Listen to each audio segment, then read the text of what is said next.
and welcome to this Education Scotland podcast, which is the first in a series aimed at everyone involved in school library provision in Scottish schools. I'm Paul Morgan, and I'm a member of the Education Scotland Learning, Teaching and Assessment team, with a particular focus on literacy and English. One part of my role is to work alongside a range of national partners on the School Library Strategy National Implementation Group, which is responsible for overseeing the implementation of the Vibrant Libraries, Thriving Schools National Library Strategy. And I'm delighted to be joined today by my colleague Laura. Hi there, my name's Laura McGinley and I work in Education Scotland as a Literacy and English Education Officer. I have a primary teaching background, and within my current role as an English and Literacy Officer, I'm responsible for updating the National Libraries Professional Learning Community in GLOW, which is really a one-stop shop of resources and links to professional learning aimed at those who support library provision. Thanks, Laura. Back in 2017, the Deputy First Minister and Cabinet Secretary for Education and Skills, John Swinney, commissioned the development of a national strategy for school libraries. So in 2018, the Vibrant Libraries, Thriving Schools National Strategy was first published. The 5-year strategy shares the vision that every child and young person in Scotland should have access to a truly dynamic school library service. The VLTS National Strategy outlines 5 strategic aims for decision makers and school library services to focus on. One of these is Strategic Aim 4, which looks at the ways in which school libraries contribute to the health literacy and also to social and mental well-being by providing safe and trusted spaces for children and young people. And it's this particular strategic aim that we're going to speak about today with our guest, Jess Burnett. Welcome, Jess. Thank you for joining us today. Could you start by introducing yourself, your role, and why you became interested in health and wellbeing? Thank you for having me. As you said, my name's Jess Burnett. I'm currently on secondment at Education Scotland as an Education Officer for Health and Wellbeing. My background is predominantly in secondary sector, and I spent 7 or 8 years as a principal teacher of pastoral support or guidance, as it's sometimes more commonly known. One of the key aspects of that particular post was really supporting the mental health and well-being of children and young people in our community. And I did quite a lot of work with our school librarian to try and develop the right space and approaches to supporting all children and young people in our school setting. Thanks, Jess. You just mentioned school librarians and your work alongside the school librarian in your setting. One of the strategic aims talks of how school libraries can contribute to the health, social and mental well-being of learners. How does this connect with your current role and the previous experience which you've just spoken of? So in our current role at the moment, one of the big things that or key messages rather, we're trying to promote in terms of supporting the mental health and wellbeing of children and young people is adopting a whole school approach. So recognising that everyone within a school community has a role to play in supporting children and young people. In my own experience, our children and young people really found the library a safe place. Not just because of the librarian, but also just the setup of the library. It was developed to have IT access for children who maybe needed that to do homework. Mm-hmm. It was a place with very light supervision that children and young people could go where they maybe felt disconnected from their peers. It was an opportunity for escapism, to lose themselves in a book, if you like. And it was also an opportunity for them to gain wider accreditation. So our librarian was fantastic at providing opportunities for children and young people to get involved in the library. So for example, that may be checking in and out books, restocking shelves, cleaning up the library, making sure kids put litter in the bins, developing displays. But there was also opportunity for accreditation there, so they could work for particular qualifications and gave them a real sense of belonging and welcome and safety within that school community. our librarian mental health was something she was particularly passionate about. So she had a variety of displays around promoting positive mental well-being, things like wellness or access in numbers for local sports. Children could access, maybe displays around mental health. She also gave out resources that we'd use PEF funding for, so kids could get a bag where they could check out mindfulness activities, mood colouring, stress balls, pens and pencils. So she linked it into wider school programmes, really to support children and young people, providing them a way to access resources and being that ear to children and young people if they felt they wanted to talk to somebody. It sounds like you and the librarian you worked closely with created a really inclusive environment. So I suppose that leads quite nicely on to my next question, which would be, what does inclusion mean to you? I know it's a big term, but what does it mean to you? And I suppose linking to what you've just shared with us, how do you see the role of the school librarian in supporting inclusion? Inclusion is a very, very wide term, absolutely. But I think at its core, it's about supporting all children and young people. And as you've said, everyone within a school community has a role to support and develop children and young people. That would obviously include the school librarian. So it's about supporting children and young people's attainment, their learning. And that may be by giving them different resources, whether it be books or research packs or journals, showing them how to use perhaps the checking in book system within a library. It may be providing IT access. I know a lot of libraries have open access for children to use that, printing materials.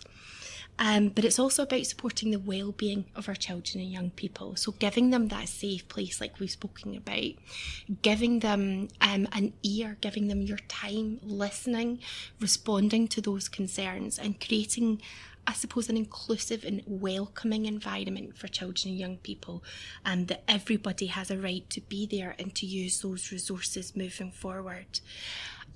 Being that listening ear is really, really important, and talking to the young people, recognising them as individuals.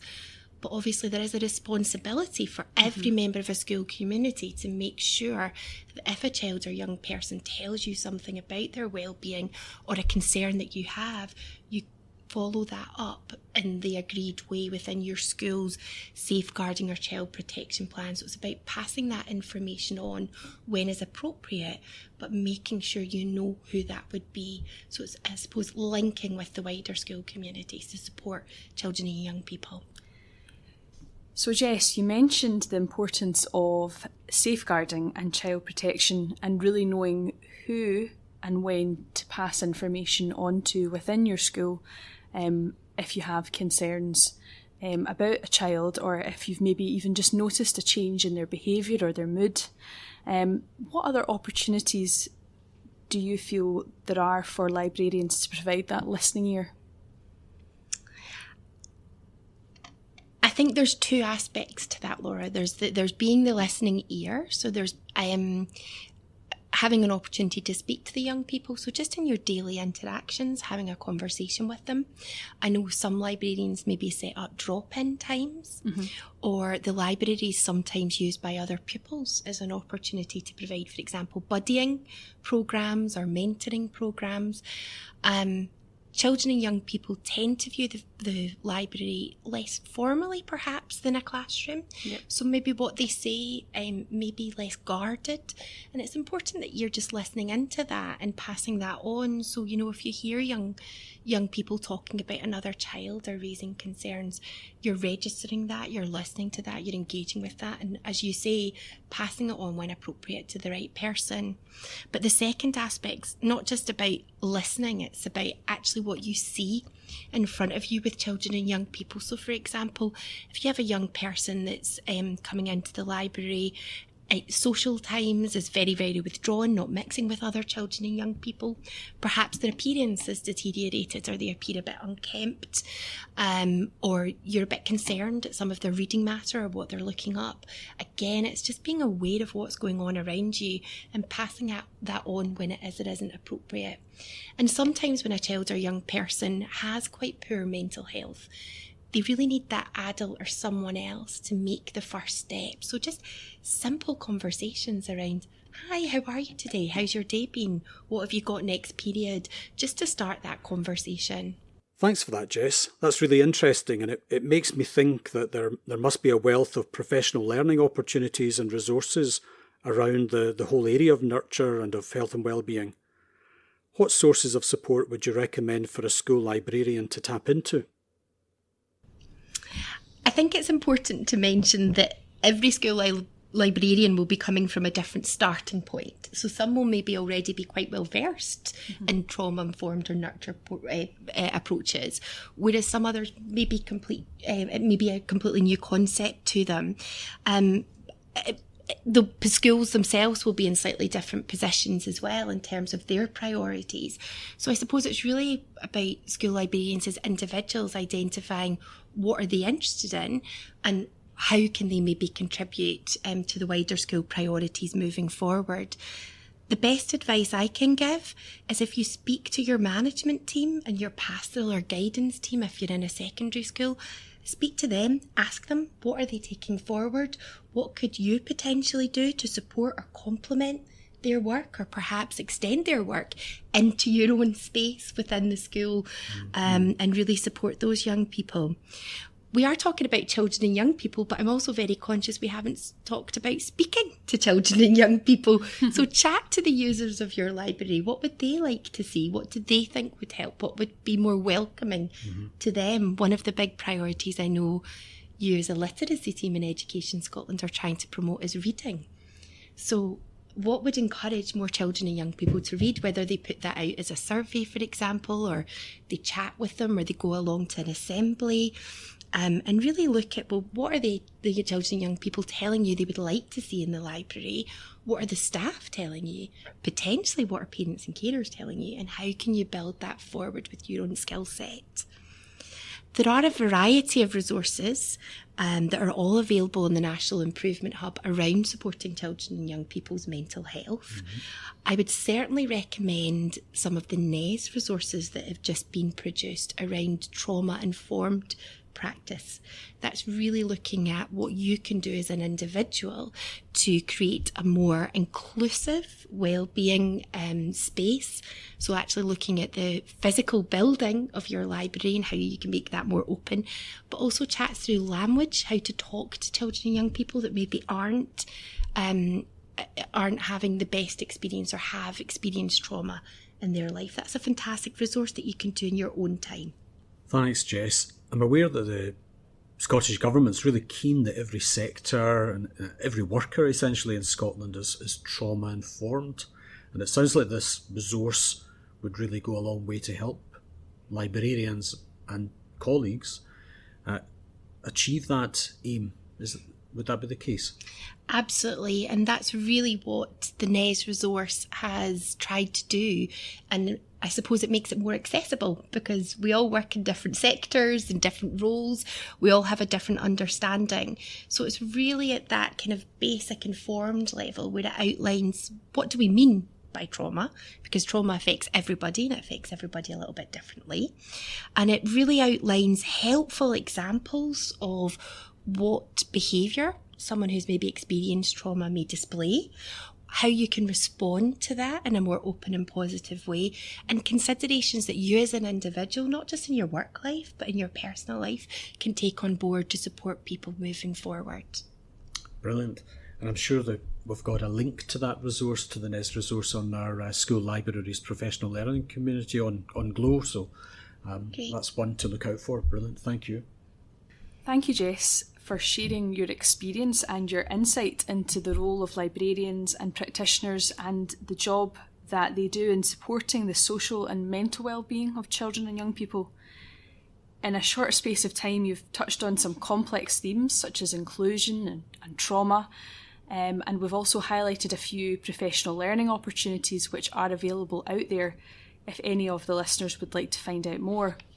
So as we've said, we've touched on quite complex themes. So really to round up our podcast, what key message or takeaway would you give to librarians around their role in supporting health and wellbeing in schools?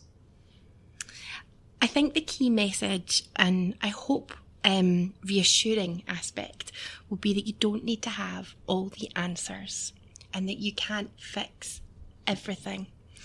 And I suppose that's for school librarians and practitioners as well. We can't just fix the mental health crisis, such as it's being called at the moment, for children and young people ourselves. But what we can do is help children and young people feel welcomed, feel involved, and signpost them to supports when we think they perhaps need that support. So it's not about a librarian just working in the library and staying in the library. It's about partnership working for all of us. So chatting to staff, chatting to the young people, working together and collectively to try and recognise signs of poor mental health, identify that, share that information with relevant people, whether it be partners or other members of staff, and then signposting those supports moving forward. Everyone has a role to play. You may never know the impact you have on a young person. You may spend a significant amount of time updating your library to make it more inclusive, having these fantastic wall displays and signposting to local supports and agencies. You may never know what impact that has on the children and young people, but rest assured it will have an impact and they will pick it up. And I suppose so long as you're working in partnership and sharing that information and talking to everyone, you will make a difference in children and young people's lives. Thank you so much to today's guest for joining us to share their experience of developing health and wellbeing through the life and ethos of the school library. Look out for the other 2 podcasts in this series exploring the Vibrant Libraries, Thriving Schools strategic aim on health and wellbeing. To find out more about any of the resources or references made in today's podcast, why not head over to the National School Libraries Professional Learning Community on Glow.